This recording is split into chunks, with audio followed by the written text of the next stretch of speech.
Albert with us every Tuesday on the Kap J Hood Morning Show on ESPN 1000 and streaming on the ESPN Chicago app. I'd like to ask you, Albert, your thoughts about some of these head coaching candidates that will have an opportunity. First, in college, what have you heard anything from college? Because that's still viable. Some college coaches go into the pros. Yeah, I'd have to think about that a little bit, but I would say, Lincoln Riley's name's going to come up again, and I'm sure people are going to connect him to Chicago because of the obvious, the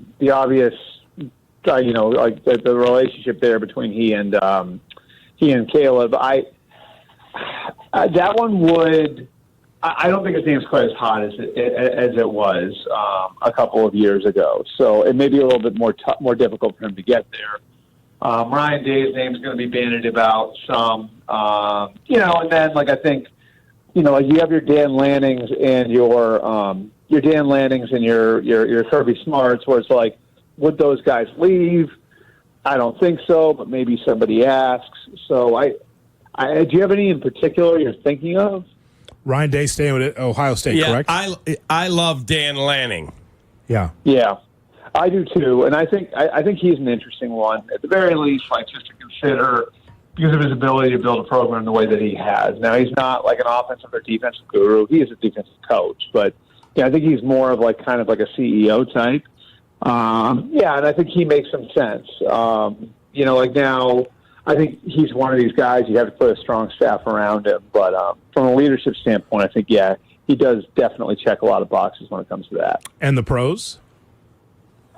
Yeah, I mean, I think I do think he's again his level of organization, his ability to, I even think now with all these coaches have to deal with NIL and the transfer portal and the roster management stuff, I actually think coaches may be more prepared now to go college to pro than ever before because of all the different things that they have to deal with. You know what I mean? Even salary cap, money comes into play in college now. You know what I mean? So you have to, in some cases, weigh okay, we're willing to pay this much for this guy, but not as much for that guy. So I'd say in certain ways, there's probably more of a global understanding of the way things would work for them in the NFL than there ever has been before. Why is Mike Vrabel considered by some people, and I was talking to somebody who played for him, and he goes, look, he didn't mess with me. I played well for him, but he said that guy is a blankety blank in the building. He's very intense, and some people are rubbed the wrong way. Why, and what do you think of him? I mean, from what I understand, his players really like him. You know what I mean? Now he's tough. He knows exactly what he wants.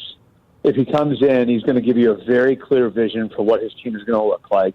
You always knew what the Titans were going to look like when you played against them, right? Mm-hmm. He's excellent with the situational stuff and kind of I'd say the over-the-top view of what a franchise is supposed to look like and and how he's going to set it up.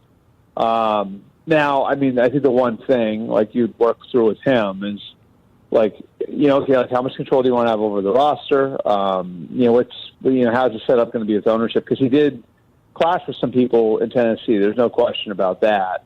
But his players, to my understanding, really loved him. And I think he's going to be a little bit careful about wherever he takes his next shot because of his experience in Tennessee. But no, I think he should be at the top of a lot of people's lists. He's a really good head coach. Albert, what is your schedule now? Because you got a prime game, Vegas against Kansas City. Will you be in Kansas City at 2 o'clock on Prime Video?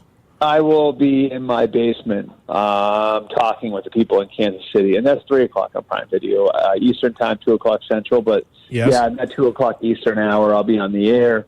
And then I will be on after. I'll be obviously monitoring all the games on Thursday, and then Saturday I'm flying out to the Midwest to go get revenge. Okay. I got a Saturday morning 7 a.m. flight. American, you better not screw me on this one. If I get delayed or canceled, I'm going to be so mad. I paid so much for that ticket. Yeah, I'm hoping. Not the game ticket. Not the game ticket. The plane ticket. The way the airlines screw everybody with the. I mean, we don't need to go into that, but you guys know what I'm talking about. You want to talk about analytics ruining everything?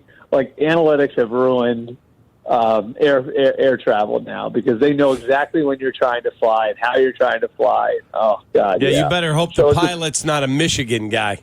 Yeah, the fact that I had to fly, the fact that I had to work on Friday complicated things a little bit because you can't fly direct Boston to Columbus, like late on a Friday night. So I'm getting out there first thing Saturday morning, and like I said, fingers crossed that everything goes according to plan. Yeah, I loved the Ohio State thrashing of the Windiana Hoosiers, and then when Will Howard, the quarterback, was putting out the cigarette, and they put "Google me" on the scoreboard. They showed Signetti just shaking his head like, well, "Oh, I mean, in fairness, he started it. He got up. I mean, I don't know the last time an Indiana football coach got up and said Ohio State sucks. It is when they introduced him to the basketball game. But, correct. But yeah, that may have motivated some of the things that happened there Saturday afternoon for sure. Yeah, like the last touchdown. That was something. Well, that was great too because Travion Henderson did the right thing, right? Like it was just slide and end it, right? It's like. So Brian's like, no. Like we're going in. I loved it. Albert, as always, we appreciate it, man. Thanks for coming on. Thanksgiving. Thanks, guys. Have a good one. Happy Thanksgiving. Happy Thanksgiving to everybody out there. All right. Appreciate you. Bye.